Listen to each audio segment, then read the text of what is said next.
वाले दिन यही आए थे भांडीर वन में। जब भगवान गाय चराने के लिए आते थे तो कंस उनको मारने के लिए नए नए राक्षस भेजता था। कंस ने एक राक्षस भेजा था बक्सासुर, जो कंस का चचेरा भाई था। वो आया गाय के बछड़े के रूप में और जाकर भगवान की गायों में मिल गया।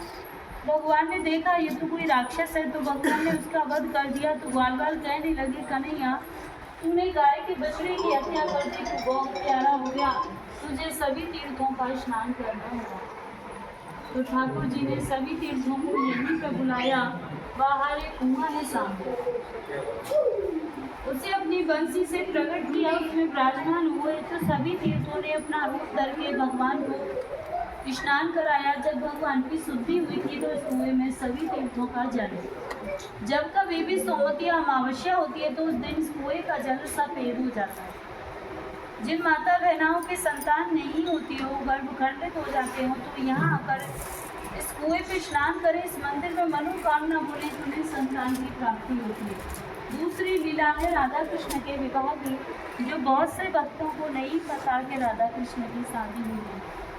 पता इसलिए नहीं क्योंकि ज़्यादातर भक्त भागवत सुनते हैं और भागवत में इसके बारे में कोई जानकारी नहीं आती। हमारे 18 पुराण, उनमें से एक आता है ब्रह्म वैवर्त पुराण। उसमें दिया हुआ है कि एक दिन नंद बाबा कान्हा जी को अपनी गोद में लेकर यहाँ भांडीर वन में गाय चराने के लिए आए। गाय चराते चराते अचानक से मौसम खराब होने लगा, आंधी तूफान आने लगा, जोर जोर से बारिश होने लगी। तूफान की वजह से पेड़ की डालियाँ टूटने लगी। तो नंद बाबा घबरा गए कि मैं अपनी गायों को लेकर कैसे पहुँचूँगा घर, अगर नहीं जाऊँगा तो उसे छोटे से बालक का क्या करूँ, ऐसे सोच विचार कर रहे थे। तभी वो जोर से बिजली की कड़कड़ाहट उठी, तो उससे भयभीत होकर कान्हा जी रोने लगे और नंद बाबा के कंठ को पकड़ लिया। जब कान्हा जी रोने लगे तो वहाँ पे दिव्य देश में राधा रानी प्रकट हुई, जिन्होंने नीले वस्त्र पहन रखे थे, नील मणि का मुकुट धारण कर रखा था और नील कमल को हाथ में लेके चली आ रही है। उन्हें आंधी तूफान बारिश का कोई भय नहीं। जब नंद बाबा की उन पर नजर पड़ी तो उन्होंने देखा कि उनके चेहरे पर करोड़ों सूर्य के समान प्रकाश था, जिसे नंद बाबा सहन नहीं कर पाए और वहीं पर मूर्छित होकर गिर गए। तो राधा रानी सोचने लगी कि बाबा मेरे इस तेज को नहीं सह पाएंगे, उस तेज को शांत करती है। साधारण वेश में जाके नंद बाबा के पास खड़ी हो गई। जब नंद बाबा की मूर्छा जगी तो वो पहचान गए थे कि ये तो स्वयं राधा रानी है, तो उन्होंने उनकी स्तुति करी। तो राधा रानी कहने लगी, बाबा जिस रूप के दर्शन मैंने आपको दिए थे, इस रूप के दर्शन मैं किसी को नहीं देती। आपकी भक्ति से प्रसन्न होकर मैंने आपको यह वरदान दिया है और यह बात गोपनीय ही रहनी चाहिए। तो नंद बाबा कहने लगे कि मुझे तो पहले ही मेरे गुरु गर्ग मुनि ने आप लोगों के बारे में बता दिया था।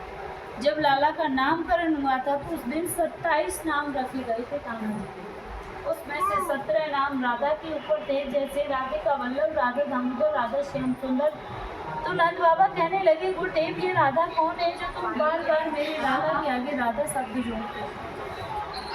तो उन्होंने बताया कि ये वृषभानु की बेटी है, आदि शक्ति है, इसका नाम राधा है। तेरे लाला का विवाह राधा के साथ में होगा, उसमें न तू होगा न वृषभानु होगा, ये तो केवल देवताओं के मध्य में होगा और भांडीर वन में होगा।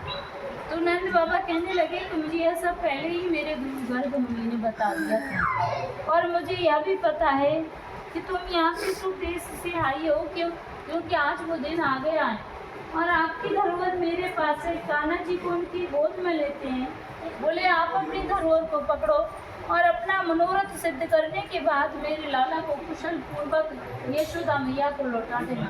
तो राधा रानी कान्हा जी को अपनी गोद में ले लेती।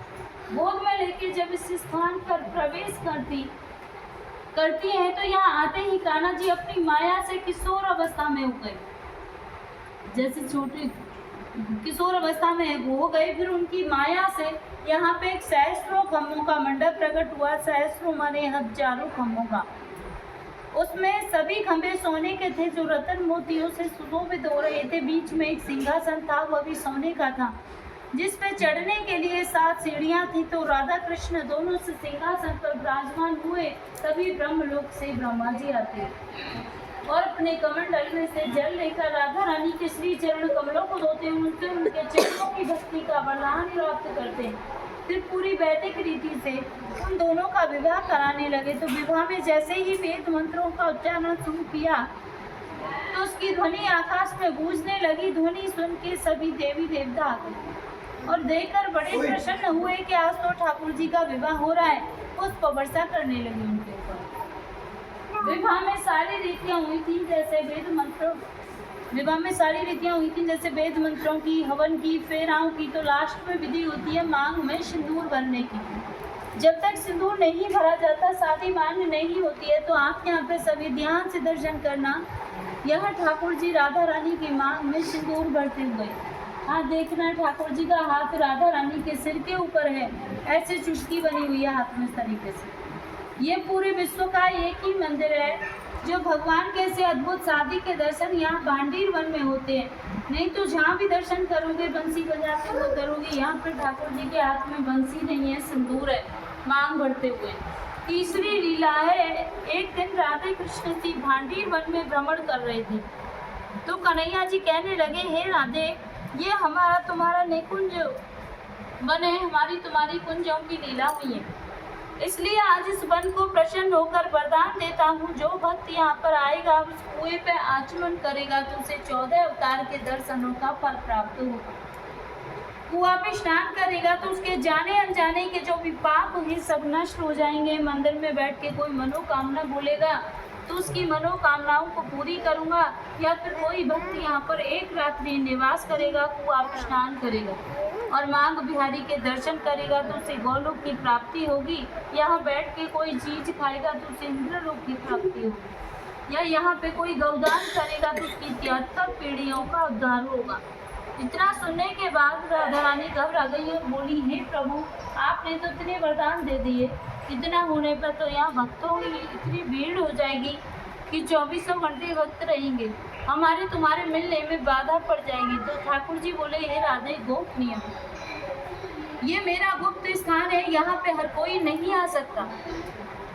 जिसके ऊपर मेरी विशेष कृपा होगी वही भक्त यहाँ पर आ सकता है, अन्यथा हर किसी को मैं यहाँ आने नहीं दूंगा। तो जब जिन भक्तों के ऊपर ठाकुर जी की विशेष कृपा होती है वही भक्त यहाँ तक पहुँच पाते हैं। तो ये एक विवाह का मंदिर है। तो यहाँ पर राधा रानी के कन्यादान का दान होता है। कन्यादान में साड़ी श्रृंगार का सामान राधा रानी को भेंट किया जाता है। जो भक्त पहली बार आती हैं, जैसे उन्हें पता नहीं है, नहीं लेकर आते, तो उसकी यहाँ पे न्यौछावर भेंट हो जाती है। साड़ी श्रृंगार का 251, श्रृंगार का 101, जिससे उन्हें राधा रानी के कन्यादान का फल प्राप्त होता है। या कोई भक्त अपने नाम से ठाकुर जी की एक दिन की भोग सेवा करवाना चाहे तो यहाँ पर ठाकुर जी को पूरे दिन में 4 भोग लगते हैं। तो उसके यहाँ 1100 रुपये, तो उसका नाम गोत्र लिखते हैं एम्ब्रॉयडरी में, उसी के नाम से ठाकुर जी की पूरे दिन की भोग की सेवा होती है। और एक यहाँ पे हम ब्रजवासियों से ठाकुर जी ने भिक्षा मांग के खाई थी मधुकरी की। तो मधुकरी का मतलब है मांग के खाना। तो यहाँ पे ये वरदान दिया था कि यहाँ भांडीर वन में जो भिक्षा मांग के खाएगा वो किसी भी जन्म में भिखारी नहीं बनेगा। जो भिक्षा के बदले दान देगा वो हर जन्म में दानी बनेगा। तो यहाँ छाछ रोटी का प्रसाद लिया जाता है, तो आप भी लेना। जो कि तुम्हारी श्रद्धा हो गायों के लिए सेवा करने की तो वो नीचे करना। जहाँ पे छाछ रोटी का प्रसाद लोगे वो पैसा गायों के लिए जाता है। बोली राधे राधे राधे राधे।